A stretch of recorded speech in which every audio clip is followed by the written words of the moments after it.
How to make Repost private on TikTok.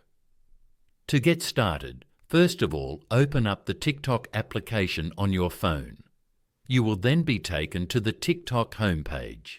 Here, you can explore and view TikTok Reels. On this page, go to the bottom right corner and tap on Profile. Here, you can edit and view your profile information. Now go to the Repost section in your feed. Here, you can view all your reposts on TikTok. Now go to the top right corner and tap on the 3 horizontal bars. Then, go to Settings and Privacy. Here, go to Privacy. Then, enable Private Account. With a private account, only users you approve can follow you and watch your videos. Following these steps, you can easily make Repost private on TikTok. Thank you for watching. Please leave a like if this tutorial helped you, or leave a comment below if you have any questions related to the video.